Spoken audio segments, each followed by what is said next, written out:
Bismillah. Assalamualaikum warahmatullahi wabarakatuh. Alhamdulillahi rabbil alamin. Wa bihi nasta'inu ala umurid dunya waddin. Nabiina Muhammadin wa ala alihi wa sahbihi wa tasallaman katsliman katsira amma ba'd. Fa ya ibadallah, usikum wa nafsi bi taqwallahi faqad fazal muttaqun. Wa qala Allah ta'ala fil Qur'anil Karim, a'udzu billahi minasyaitonir rajim. Ya ayyuhalladzina amanu taqullaha haqqa tuqatih wa la tamutunna illa wa antum muslimun. Wa qala aidan, ya ayyuhan nasu taqu rabbakumul ladzi khalaqakum min nafsin wahidah wa khalaqa minha zawjaha wa batha minhuma rijalan katsiran wa nisaa'a wattaqullaha alladzi tasaaluna bihi wal arham innallaha kana 'alaikum raqiba.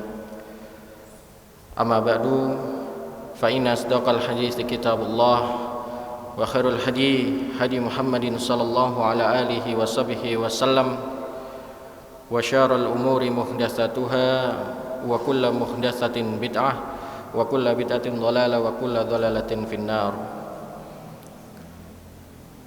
Masyiral muslimin, jamaah salat maghrib insyaallah nanti dilanjut salat isya Masjid Al-Ikhlas rahimani wa rahimakumullah. Bersyukur kita pada Allah Subhanahu wa taala yang mana hingga kesempatan petang hari ini Allah Subhanahu wa taala masih memberikan kemudahan kepada kita. Diberikan kemudahan langkah kaki kita menuju rumah Allah Subhanahu wa taala untuk menjalankan ibadah salat maghrib berjamaah. Dilanjutkan bertolabul ilmu. Dan semua itu masyarul muslimin berkat karunia Allah dan kebesaran Allah Subhanahu wa taala. Kita yang saat ini masih duduk di masjid yang mulia ini memilih untuk tetap mendengarkan majelis ilmu adalah orang-orang yang dipilih oleh Allah Subhanahu wa taala. Orang-orang yang dikehendaki oleh Allah Subhanahu wa taala mendapatkan kebaikan. Ini diisyaratkan oleh baginda Nabi Muhammad sallallahu alaihi wasallam dalam sebuah hadis diriwayatkan oleh Imam Bukhari, "May yuridillahu bihi khairan." Manakala Allah Subhanahu wa taala menghendaki suatu kebaikan pada seseorang, yufaqihu fiddin, maka Allah Subhanahu wa taala masyarul muslimin akan memberikan kemampuan pada seseorang tersebut, kemudahan pada seseorang tersebut untuk mudah dalam memahami agama ini, dinul Islam. Sehingga bagi kita masyarul muslimin yang saat ini masih mau bertolabul ilmu, mendengarkan ilmu di majelis ilmu ini masyarul muslimin, maka bersyukurlah kita karena kita termasuk di antara orang-orang yang dipilih oleh Allah Subhanahu wa taala. Yang kedua, salawat dan salam harus senantiasa kita curahkan, kita utarakan, kita sampaikan dalam lisan kita ini karena kita ini sebagai pengaku umat Rasulullah sallallahu alaihi wasallam. Mudah-mudahan salawat dengan penuh cinta, rindu kepada beliau menjadi sebab kita nantinya biidznillah dengan izin Allah Subhanahu wa taala masuk ke dalam surga firdausnya Allah Subhanahu wa taala. Masyarul muslimin rahimani wa rahimakumullah. Hari ini Senin ketiga masyarul muslimin di setiap bulannya itu harusnya yang mengisi adalah Al-Ustadz Allahu yarham rahimallahu taala Usman Daud ya. Beliau sudah meninggal menghadap Allah Subhanahu wa taala. Namun hingga kini kita juga masih belum mendapatkan ganti yang pas itu untuk menggantikan posisi beliau atau kajian yang diisi beliau. Beliau itu mengisi fikih seputar ibadah, Pak, gitu. Sehingga akhirnya untuk sementara bulan ini di Senin yang ketiga ini ba'da maghrib insyaallah sampai isya saya isi itu kami menggantikan, dan insya Allah juga dengan tema yang sama itu. Karena beliau mengisi fikih ibadah, ya saya pun malam ini akan menyampaikan seputar ibadah masyarul muslimin. Saya kurang tahu pasti itu terakhir pembahasan beliau itu perihal apa itu. Tapi kalau tidak salah yang saya ingat, beliau masih membahas seputar sunnah-sunnah dalam sholat gitu ya, ataupun rukun-rukun dalam sholat gitu. Saya kilas balik sedikit masyarul muslimin itu. Saya teringat beberapa bulan lalu sebelum kita libur kajian itu ya, karena Ramadan, Idul Fitri, dan karena insya Allah baru mulai bulan ini, bulan Juni ini itu, saya teringat apa yang disampaikan oleh Ustadz Usman Daud Allahu Yarham. Beliau menyinggung ataupun membahas mengenai bagaimana seseorang itu masbuk dalam sholat gitu. Siapakah seseorang itu masyarul muslimin yang dihitung mendapatkan pahala sholat berjamaah ketika seseorang itu masbuk gitu. Jadi ketika imam sudah ruku itu, kemudian datanglah seseorang yang telat, misalkan masbuk itu dia telat dalam sholatnya, apakah dia itu terhitung mendapatkan 1 rakaat sholat itu atau tidak ini? Pembahasan ini menarik masyarul muslimin. Mengapa? Karena saya pribadi hampir menjumpai di beberapa masjid, terutama di sini di Masjid Al-Ikhlas ini sendiri itu, kita perhatikan, saya kadang melihat ada seseorang itu masbuk, dia datang telat, manakala seseorang tersebut menjumpai dia masuk ke dalam masjid, gabung dalam shaf sholat berjamaah, posisi imam sudah ruku. Yang jadi pertanyaan adalah, apakah seseorang tersebut sudah dikatakan mendapatkan 1 rakaat sholat atau tidak? Nah, ini menarik untuk kita kaji masyarul muslimin. Sebetulnya ini menurut hadis, dan tidak terjadi khilaf di antara para ulama, bahwasannya seseorang tersebut manakala dia masbuk, telat datang ke masjid, ketika dia masuk ke dalam masjid dan menjumpai sholat berjamaah itu imam dan juga makmum sudah dalam keadaan ruku itu, maka seseorang tersebut tidak dikatakan mendapatkan rakaat tersebut. Ini hadisnya diriwayatkan oleh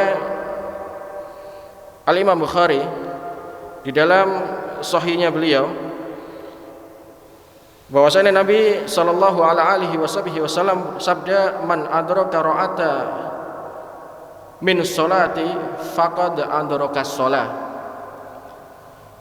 Barang siapa yang mendapatkan 1 rakaat sholat, maka ia telah mendapatkan sholat tersebut. Jadi jelas, kalau kita jumpai seseorang misalkan datang itu Pak ya ke masjid, dia telat masbuk, ternyata imam ataupun dengan jamaahnya, dengan makmumnya sudah kondisi ruku, maka dia datang harus mengawali dengan takbiratul ihram. Ketika seseorang datang telat misalkan dalam sholat berjamaah, maka tidak boleh seseorang itu tidak mengawali dengan takbiratul ihram. Jadi kondisi sudah ruku gitu Pak ya, dia telat langsung ikut ruku, nah itu nggak boleh. Maka syariatnya adalah manakala seseorang datang telat, terlambat gitu, mendapati imam baik sudah ruku ataupun sudah sujud misalkan, maka seseorang tersebut harus memulainya dengan takbiratul ihram. Setelah itu barulah seseorang itu mengikuti ruku. Itu yang pertama. Yang kedua, ini yang sering terjadi permasalahan.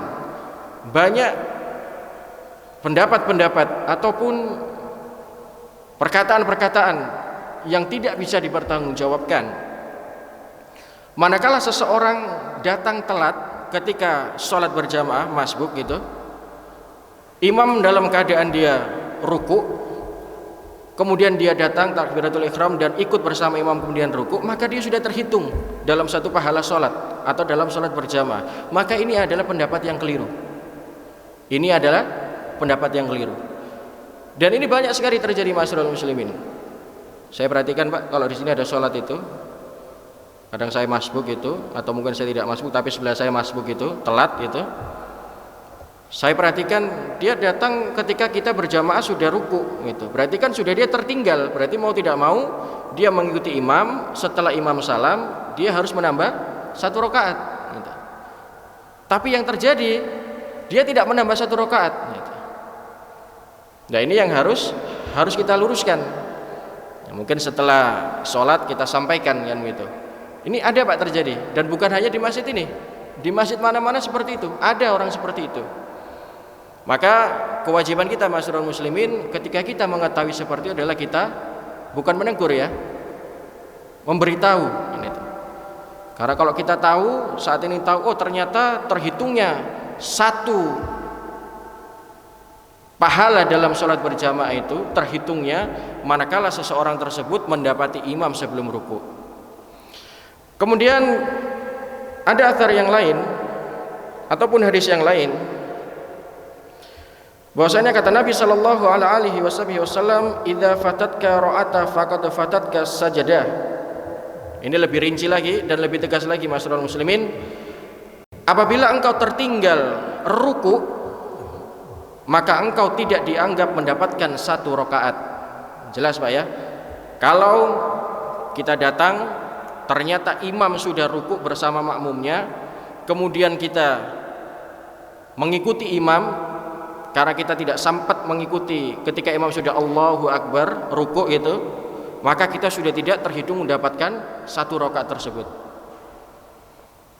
Dan ini berkembang Pak, sebagaimana juga kalau sholat Jumat gitu ya. Sholat Jumat seseorang dikatakan dia masbuk dalam sholat Jumat itu masih mendapatkan pahala sholat gitu ya. Itu manakala dia telat ketika datang sudah sholat Jumat berlangsung, sudah sampai di rakaat kedua gitu, imam sudah mengucapkan sami Allahu liman hamidah di rakaat kedua gitu, maka seseorang tersebut tidak mendapatkan pahala sholat Jumat. Lantas bagaimana Ustadz? Ya dia tetap mengikuti sholat, tapi setelah imam salam maka dia menambah berapa? 4 rakaat. Dia sholat duhur kan gitu. Dia menambah menjadi sholat apa? Sholat duhur, bukan sholat Jumat Pak. Lantas bagaimana Ustaz kalau seseorang itu datang itu karena termasuk rukun sholat Jumat itu adalah mendengarkan khutbah Pak ya. Jadi orang itu terhitung mendapatkan pahala sholat Jumat itu kalaulah seseorang tersebut mendengarkan khutbah, karena khutbah itu termasuk rukun dalam sholat Jumat. Misalkan seseorang datang di akhir-akhir khutbah Jumat misalkan, khotib sudah menutup khutbah Jumat, atau mungkin sudah mulai pelaksanaan sholat di rakaat pertama, maka jawabannya adalah seseorang tersebut Pak tetap mendapatkan pahala sholat Jumat, sholat Jumatnya sah, tidak batal gitu, tapi dia tidak mendapatkan kebaikan dalam sholat Jumat. Dan dia tidak perlu menambah menjadi 4 rakaat. Jadi cukup ketika iqamah dikumandangkan gitu, setelah khotib menutup khutbah Jumat, maka dia ikut sholat 2 rakaat, maka dia tetap sah sholat Jumatnya, mendapatkan pahala sholat Jumat, namun tidak mendapatkan secara sempurna karena dia tidak mendengarkan khutbah Jumat. Itu bab tersendiri lagi masyarakat muslimin, karena kalau kita bicara perihal Jumat itu, hari Jumat itu, keutamaan itu sangat banyak. Ya, barang siapa yang datang hari Jumat gitu ya, mulai dari pagi dia mandi, di hari Jumat pagi mandi, kemudian memakai wangi-wangian, pakaian terbaik, berangkat menuju masjid, jalan kaki gitu, kemudian duduk di dekat imam, maka dia didoakan oleh malaikat masyarakat muslimin. Jadi ketika kalau kita jumpai, kita datang ke masjid ketika hari Jumat Pak, Kita di depan pintu masjid itu disambut, didoakan oleh malaikat. Coba perhatikan, luar biasanya hari Jumat itu. Tapi bagaimana Ustaz misalkan datang telat, dan mana batasan kita masih didoakan oleh malaikat manakala khotib sebelum naik ke atas mimbar. Jadi kalau khotib Pak sudah salam ya, assalamualaikum warahmatullahi wabarakatuh, sudah hilang pahala kita, didoakan oleh malaikat. Nah ini yang harus kita perhatikan Pak. Jangan kemudian kita menganggap wah pokoknya saya masih bisa dengar khutbah Jumat, saya didoakan malaikat. Tidak Pak. Karena ketika khotib sudah membuka salam, sudah mengawali khutbah Jumat, maka rukun itu sudah berlaku, maka pelaksanaan ibadah ritual Jumat itu juga sudah berlaku masyarul muslimin. Sehingga kalau kita ingin mendapatkan kebaikan didoakan oleh malaikat dalam hadis itu, maka datanglah sebelum khotib naik ke atas mimbar. Itu kita review sedikit masyarul muslimin, karena yang saya ingat apa yang dikaji ataupun pembahasan terakhir dari Allah Ihram Ustaz Usman Daud seperti itu, masih perihal bagaimana masbuk kan begitu ya. Namun pada malam hari ini masyarul muslimin, saya menyampaikan tentang bagaimana mengawali sholat itu tadi. Seperti yang kita ketahui masyarul muslimin ya, sholat itu diawali dengan takbiratul ihram dan diakhiri dengan salam. Lantas apa saja sunnah-sunnah dalam sholat dan apa rukun-rukun dalam sholat itu masyarul muslimin? Ini kitab yang saya pakai adalah bukan fikih Islam wa adilatuhu, karena di sini juga sudah ada yang pakai ya, sudah dikaji Ustadz Munawar gitu. Jadi saya gunakan adalah fikih sunnah yang ditulis oleh ulama besar Sayyid Sabiq, dan beliau mengumpulkan beberapa pendapat tentunya, tulisan-tulisan tentunya yang menarik untuk kita kaji, yaitu bagaimana cara meletakkan tangan posisi ketika sholat. Kita apa ya, kalau sholat itu ya, itu disunahkan adalah mengangkat tangan Pak. Ada sebagian ulama mengatakan ini adalah sunnah hukumnya, ada yang mengatakan itu wajib.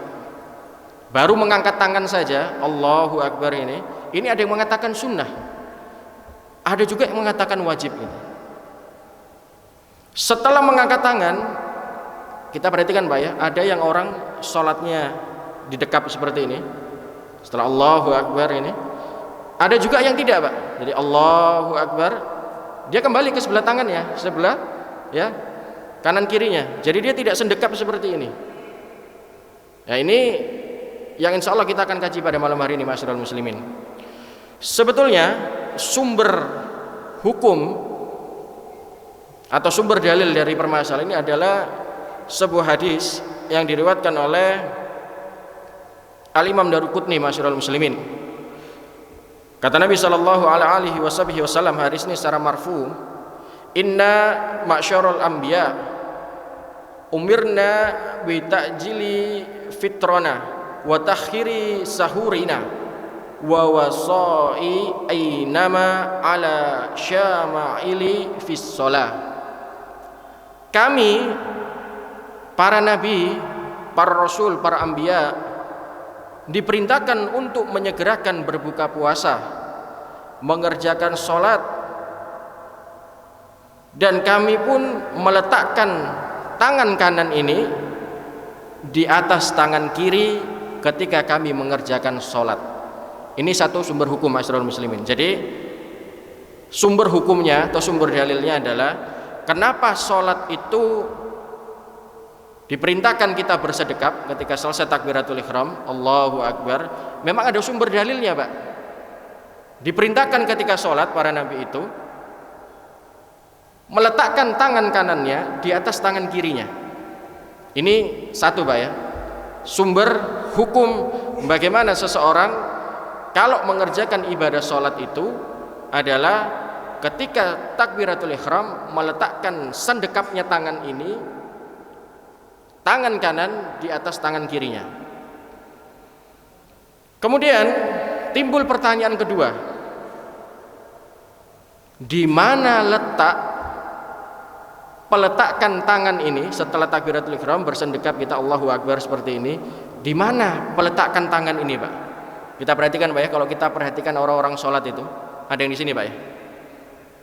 Ada yang di dada, ada juga yang di perut, ada juga yang di bawah pusar, ada juga yang di atas pusar. Banyak, Pak ya. Atau mungkin yang lebih parah, ada yang agak ke samping kiri. Ada, Pak, seperti itu. Namun apakah semua itu dibolehkan dalam aturan ibadah kita?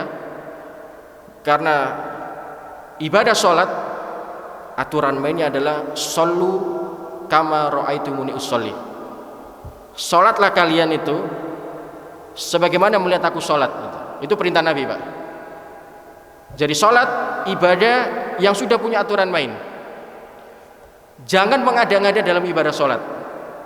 Saya takbiratul ihram selesai terus sendekap, saya nggak seneng kalau di dada.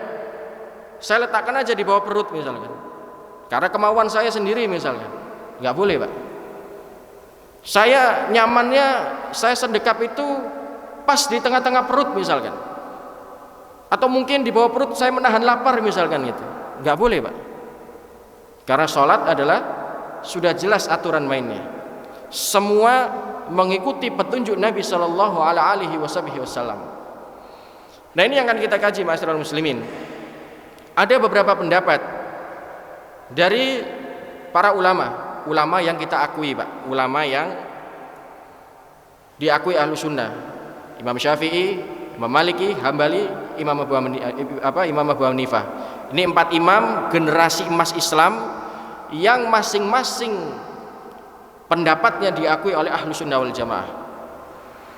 Kita kalau bicara fikih, Pak, mengkaji fikih itu bukan saya senang bermazhab Maliki, ya saya pakai aja pendapat Imam Maliki.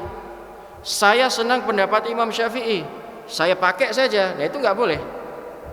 Bijaknya seorang muslim dalam beribadah, khususnya masalah fikih, adalah bagaimana pendapat-pendapat imam itu adalah pendapat yang terkuat. Karena subhanallah, Pak ya, sekarang itu seperti terpeta-peta, Pak. Jadi misalkan di Asia Tenggara ini mengikut mazhab Imam Syafi'i, di Timur Tengah sana Hambali, ada Maliki, atau mungkin ya daerah-daerah Palestina ke sana itu Imam Abu Hanifah. Nah, ini yang harusnya kita bisa samakan, ma'asyiral muslimin. Baik, sekarang kita masuk beberapa pendapat, ma'asyiral muslimin, dan nanti akan kita simpulkan mana pendapat yang paling kuat. Dari Kamal Ibnu Hammam berkata, tidak ada hadis yang sahih yang harus kita amalkan yang menjelaskan bahwa hendaknya seseorang musolli, orang yang sholat, meletakkan kedua tangannya di bawah dada atau di atas pusar. Pendapat yang telah dikenal dari kalangan penganut mazhab Hanafi adalah meletakkan kedua tangan di bawah pusar. Lihat, Pak ya, pendapatnya dari Imam Hanafi adalah meletakkan sendekapnya tangan itu adalah di bawah pusar, di bawah pusar. Makanya kita perhatikan, Pak ya, kalau di daerah Arab Saudi sana itu, kalau kita lihat dari YouTube atau mungkin yang sudah pernah haji umroh ke sana, kita kadang perhatikan imam-imam itu meletakkan tangannya itu, Pak, itu di perut atau mungkin di bawah perut itu biasanya. Ada yang seperti itu, Pak. Itu ada dua kemungkinan, mungkin karena memang beliau, mohon maaf, badannya agak besar, agak gemuk gitu, sehingga beliau nyamannya seperti itu. Atau mungkin memang beliau mengikuti mazhab tertentu. Dari salah satunya adalah mazhab dari Imam Abu Hanafi atau Imam Hanafi. Beliau berpendapat meletakkan sendekapnya tangan itu adalah di bawah pusar, di bawah pusar. Sedangkan menurut penganut mazhab Syafi'i, maksudnya orang-orang yang mengikut pendapatnya Imam Syafi'i, adalah meletakkan di bawah dada. Jadi di bawah dada itu, Pak, ini dada juga tidak sampai perut. Jadi antara dada dan perut, berarti tengah-tengah sini, Pak. Ini antara dada dan juga perut, berarti tengah-tengah. Ini pendapatnya dari Imam Asy-Syafi'i dan pengikutnya. Jadi ulama-ulama yang menisbatkan dirinya mengikuti mazhab al-Imam Syafi'i pasti meletakkan tangannya ketika bersedekap adalah tidak di dada, juga tidak di perut, tapi di antara tengah-tengahnya. Ini pendapat dari pengikutnya al-Imam Syafi'i. Kemudian ada dua pendapat yang diriwayatkan dari penganut mazhab Hanafi, Pak. Salah satunya kalau tadi beliau mengatakan di bawah perut atau di bawah pusar gitu ya. Kemudian pendapat yang kedua, pendapat yang senada dengan pendapat penganut mazhab Syafi'i. Setelah dilakukan penelitian masyarakat muslimin, ditahqiq itu ya. Jadi dari hadis-hadis ini dikumpulkan semua hadis-hadis itu, disimpulkan, ditahqiq oleh para ulama bahwa kedua pendapat tersebut sama-sama benar. Dan ini disepakati oleh Al-Imam Tirmidzi, berkata bahwasanya sesungguhnya para ulama dari kalangan sahabat Nabi sallallahu alaihi wasallam, tabi'in, tabi'un, bahwasanya mereka berpendapat hendaknya seseorang meletakkan tangan kanannya di atas tangan kirinya di dalam sholat, dan sebagian mereka berpendapat bahwa hendaknya ia meletakkan kedua tangannya di atas pusar. Ini pendapat yang paling kuat, Pak. Pendapat yang dipilih oleh para ulama, yaitu meletakkan tangan tadi setelah sendekap itu seperti ini adalah bukan di dada, bukan juga di perut, tapi yang benar adalah di tengah-tengah, Pak, di antara dada dan juga perut. Jadi kita perhatikan Allahu Akbar ini, Pak. Ini sudah paling bagus. Ini yang paling dianjurkan oleh para ulama.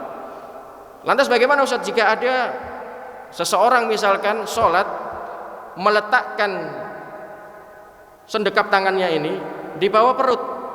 Silakan, kita tidak boleh menyalahkan selama pendapat itu dikemukakan oleh ulama, salah satunya adalah 4 imam mazhab ini, maka kita harus bijak, Pak, mempersilahkan. Tetapi kalau cara peletakan kita ibadah ini, meletakkan sendekap kita ini adalah tidak ada satupun dari pendapat ulama ataupun yang disepakati para ulama, maka hendaknya kita menjauhi. Karena Bapak, kalau mereka pun salah dalam beristihad, mereka juga tetap mendapatkan pahala. Tapi kita bijaknya sebagai seorang muslim adalah kembali kepada para ulama. Al-ulama warathatul anbiya. Mana pendapat-pendapat yang dikuatkan oleh para ulama, maka hendaklah itu yang kita pakai. Itu yang kita pakai. Karena kita perhatikan, Pak, ada orang itu lebih melebar lagi, Pak, ya. Takbiratul ihram saja itu tidak mengikuti sunnah Nabi. Sunnah itu maksudnya apa yang dicontohkan Nabi, Pak. Perhatikan, Pak, ada surat Allahu Akbar ini. Mau sendekap gini, diangkat lagi misalkan itu. Atau mungkin saya jumpai, Pak, ada gitu. Allahu Akbar, diputar dulu, Pak. Nah, ini tidak tahu ini ajarannya siapa kan gitu. Padahal perintah Nabi adalah ketika mengangkat kedua tangan, ya, mengangkat dua tangan itu ada dua pendapat, Pak, ya, sejajar dengan bahu atau sejajar dengan telinga. Ketika sudah mengatakan Allahu Akbar, langsung disendekapkan seperti ini gitu. Jangan lagi diputar dulu gitu. Atau mungkin sudah takbiratul ihram gini Allahu Akbar, enggak jadi, Pak. Berhenti lagi. Baru takbiratul ihram lagi Allahu Akbar. Nah, ini kejadian-kejadian yang sering kita perhatikan masyarakat muslimin. Kita saksikan langsung terjadi di tengah-tengah masyarakat kita gitu. Kemudian ada riwayat yang menjelaskan bahwa Rasulullah Shallallahu Alaihi Wasallam meletakkan kedua tangannya di atas dadanya. Ada juga, Pak, ya. Biasanya orang itu kalau kita perhatikan ada juga seseorang yang sholat, Pak, ya, Allahu Akbar itu tidak di dadanya sini, tidak juga di tengah-tengah dada dan perutnya, ada yang di atas ini, Pak. Maka kadang pundaknya sampai naik ini ya. Ada kan, Pak, ya, gitu ya? Ada. Takbiratul ihram Allahu Akbar sampai gini, Pak. Ada, Pak, seperti itu. Dan ini juga ternyata ada pendapat yang mengatakan seperti itu. Dan ini diriwayatkan oleh Imam Tirmidzi, Pak, di nomor 252 di jilid yang ketiga halaman 172. Ini ada Pak pendapat seperti itu. Tapi rojinya para ulama menyampaikan meletakkan tangan itu setelah takbiratul ihram pertama adalah Pak meletakkan tangan kanan di atas tangan kiri dan meletakkan sendekap ini di antara dada dan juga perut, maksudnya adalah di tengah-tengah. Itu pendapat yang roji yang paling kuat.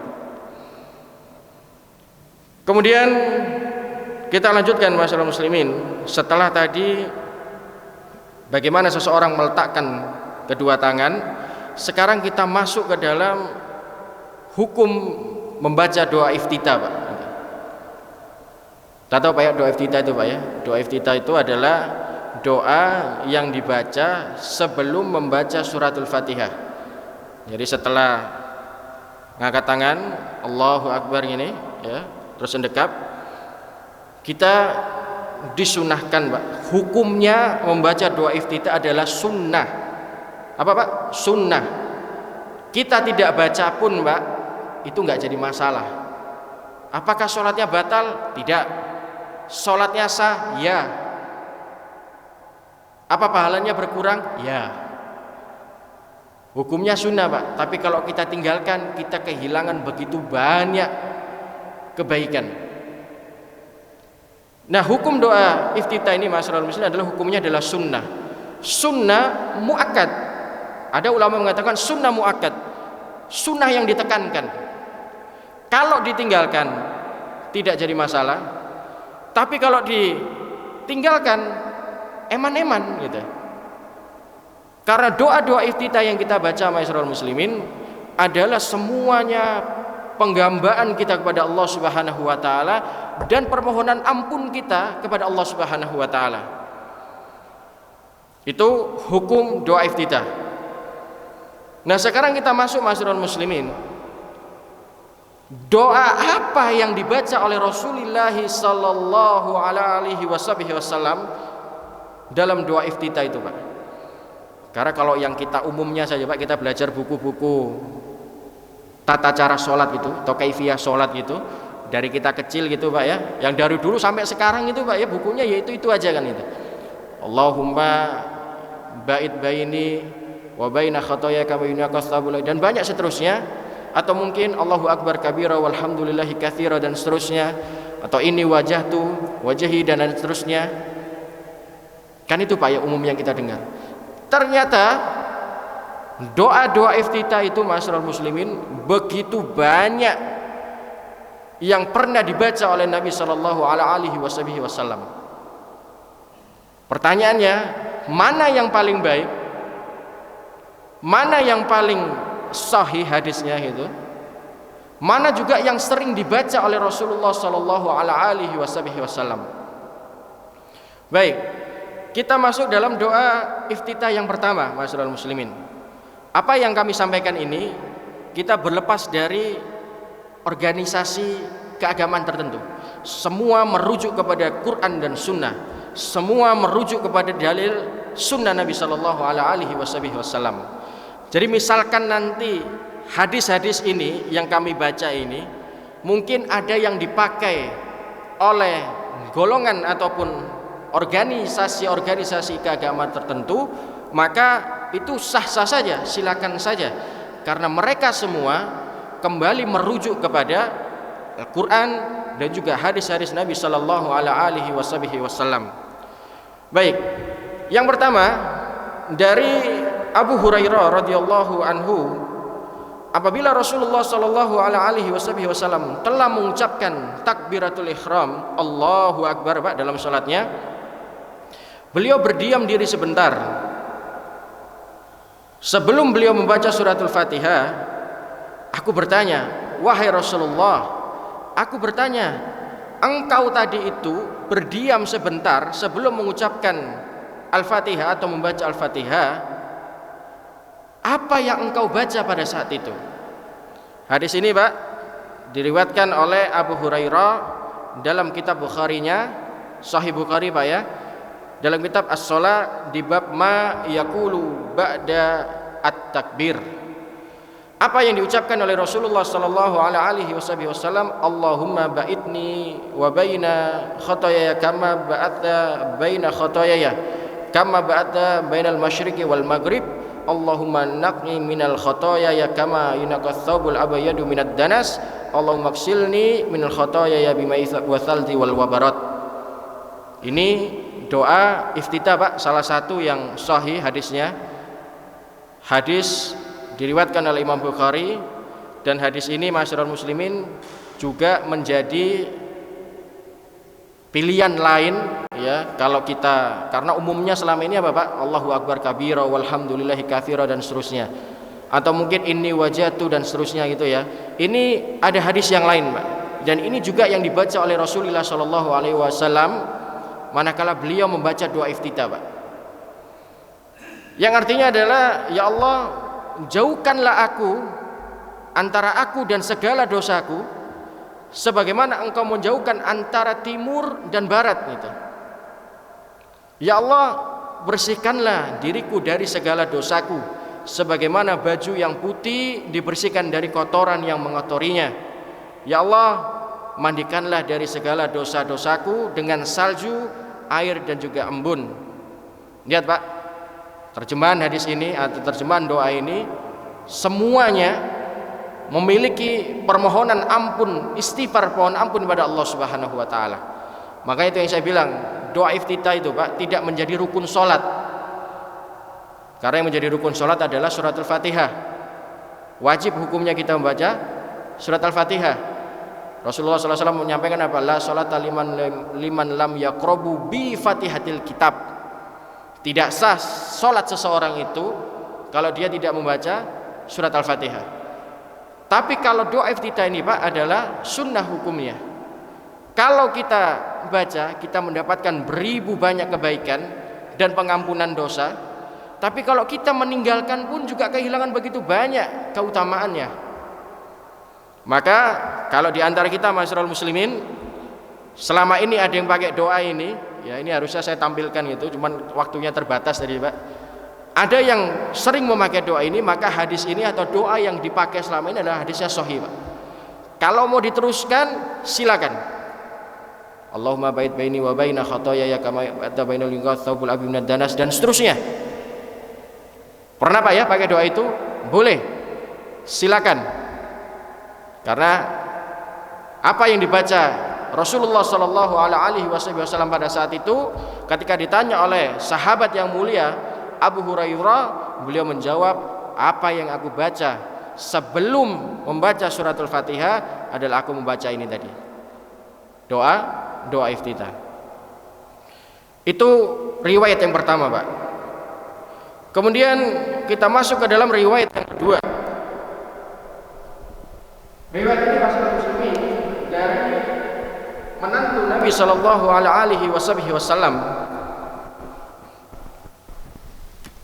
Ali radhiyallahu anhu, apabila Rasulullah sallallahu alaihi wasallam berdiri hendak memulai salat, beliau bertakbir kemudian berdoa, wajjahtu wajhiya lilladzi fataras samawati wal arda hanifa muslima wa ma ana minal musyrikin, inna salati wa nusuki wa mahyaya wa mamati lillahi rabbil alamin la syarikalah wa bidzalika umirtu wa ana awwalul minal muslimin. Stop Pak sampai sini ya. Ini yang sering kita baca Pak. Boleh kita pakai hadis ini, tapi ternyata hadis ini punya lanjutan riwayat Pak. Jadi kalau kita memilih membaca doa iftitah yang ini ya, boleh saja, hadis ini juga sahih Pak. Tapi ada lanjutannya dan lebih panjang lagi gitu. Jadi jangan kemudian kita hanya membaca la syarikalah wa bidzalika umirtu wa ana awwalul minal muslimin, stop sampai di situ. Nah, ini tidak sesuai dengan tuntunan Nabi sallallahu alaihi wasallam. Karena lanjutan doa itu masih panjang, Mbak, gitu. Makanya bijaknya kalau kita tidak mampu, terburu-buru nanti saya belum selesai baca doa iftitah, imam sudah baca Al-Fatihah. Kalau imam sudah baca Al-Fatihah, maka makmum harus diam, Mbak. Tidak boleh lagi kita berucap ataupun kita masih baca doa iftitah dan lain sebagainya. Karena ketika imam sudah mengatakan atau membaca Alhamdulillahirabbil alamin, stop Pak makmum. Tidak boleh lagi dia berucap gitu. Maka bukan kita mencari yang terpendek, bukan, tapi kita menyesuaikan bagaimana kita beribadah berjamaah.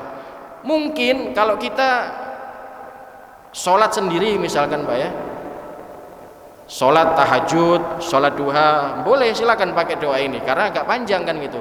Kita mau baca Al-Fatihah terserah kita kan gitu. Kemudian yang berikutnya Masyarul Muslimin, ada doa lain Pak, doa iftitah ini kurang berapa menit Mas? 6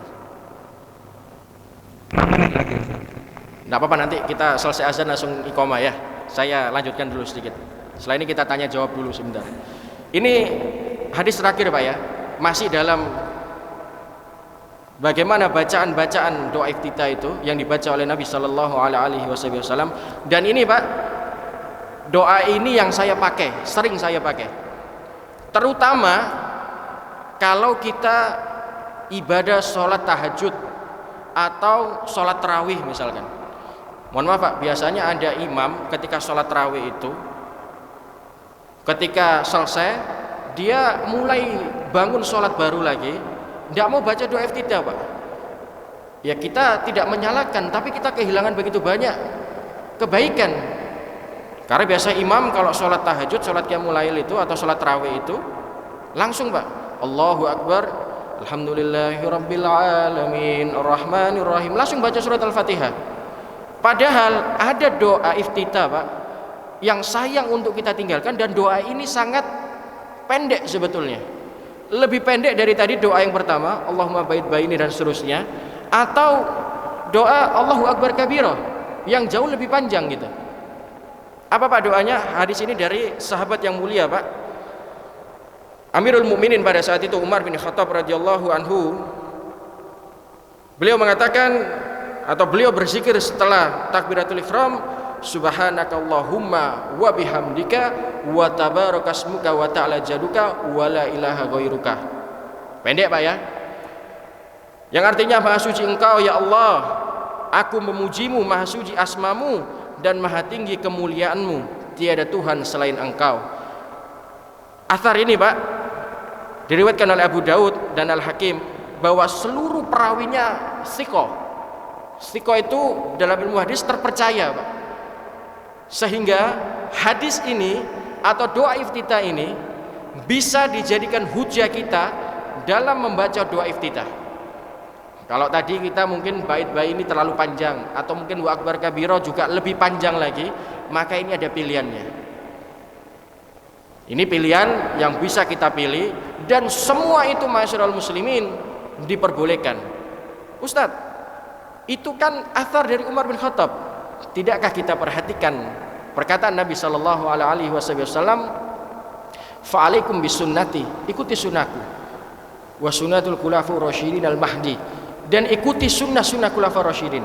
Berarti Pak, apa yang disampaikan Umar tadi itu menjadi hujjah, boleh kita gunakan sebagai dalil dalam beribadah, boleh dalam kita gunakan dalam sholat membaca doa iftitah, dan itu hukumnya sah Pak. Itu adalah hukumnya sah. Subhanakallahumma wa bihamdika wa tabarakasmuka wa ta'ala jaduka wa la ilaha ghairuka. Itu doa pendek Pak iftitah, itu bisa kita pakai misalkan kalau kita sholat tarawih misalkan, itu boleh Pak kita pakai itu, sehingga kita tidak kehilangan Pak gitu. Tidak kehilangan apa? Keutamaan ampunan dosa dari Allah Subhanahu wa taala. Makanya kemarin sebetulnya Pak, sholat tarawih kita itu beberapa imam Bapak itu sudah saya bisi, Ustadz tolong kalau sholat tarawih ketika memulai sholat baru kasih kesempatan makmum untuk baca doa iftitah. Itu keutamanya luar biasa soalnya Pak. Itu 3 hadis masyarakat muslimin, sebetulnya masih banyak. Nanti mungkin jadwal saya ini hari Selasa Pak, Selasa keempat sebetulnya. Nanti mungkin kita akan fokus mengkaji ini. Kita akan kaji fikih lanjutannya Pak ya. Perihal kita masih dalam bab doa iftitah. Setelah tadi kita membahas mengenai takbiratul ihram, cara sedekap yang sesuai sunnah Nabi Sallallahu Alaihi Wasallam. Kemudian kita masuk ke dalam ya hukum doa iftitah, dan doa-doa apa saja yang dibaca oleh Rasulullah sallallahu alaihi wasallam. Silakan Pak, mungkin kalau ada yang ingin ditanyakan atau mungkin didiskusikan atau mungkin yang selama ini menjadi ganjelan dalam ibadah sholat berjamaah, silakan Pak. Baik, saya jawab dulu Pak ya. Baik, ini sebetulnya nanti ada bab sendiri Pak mengenai perlukah makmum membaca surat Al-Fatihah. Karena mulai Al-Fatihah saja Pak, kita sholat yang jahar, sholat yang imamnya suaranya dikeraskan itu subuh, maghrib dan isya, kan itu ya. Imam mengeraskan suaranya, itu sudah mutlak makmum tidak perlu membaca surat Al-Fatihah, kecuali Pak maghrib di rakaat ketiga.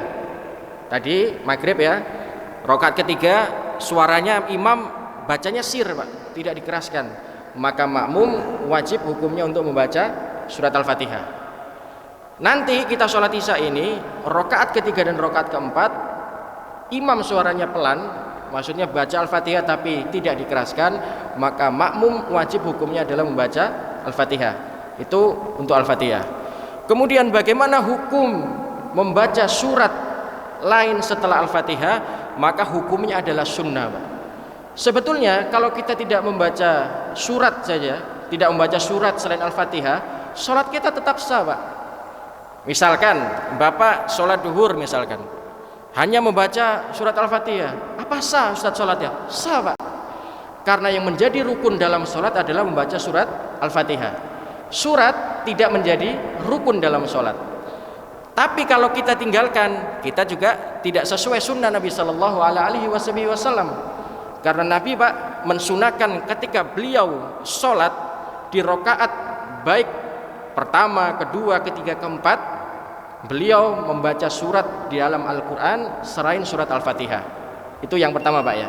Yang kedua, bagaimana kalau sholat duhur dan asar misalkan, baca surat Al-Fatihah? Iya, makmum harus membaca surat Al-Fatihah. Apakah membaca surat itu wajib hukumnya?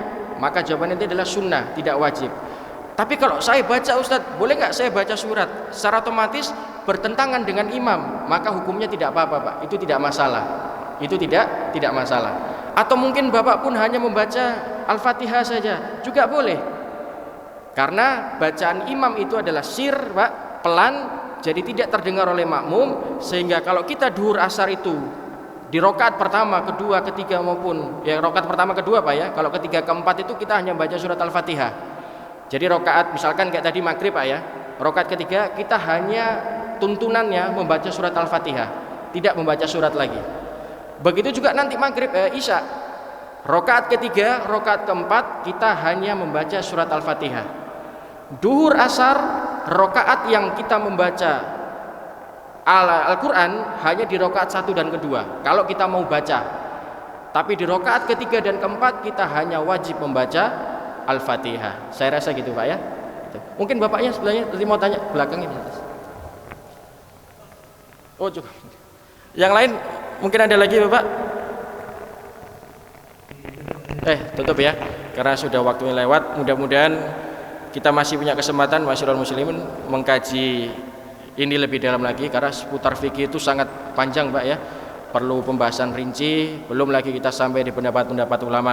Mudah-mudahan Allah Subhanahu wa taala memberkahi umur kita, memberikan kesempatan untuk memahami ad-dinul Islam ini sehingga memiliki ilmu bekal sebelum nantinya Allah Subhanahu wa taala mengakhiri hidup kita, dan mudah-mudahan dalam keadaan husnul khatimah. Kita tutup dengan doa kafaratul majelis. Subhanakallahumma wa bihamdika asyhadu an la ilaha illa anta astaghfiruka wa atubu ilaik. Kurang lebihnya saya mohon maaf. Wassalamualaikum warahmatullahi wabarakatuh.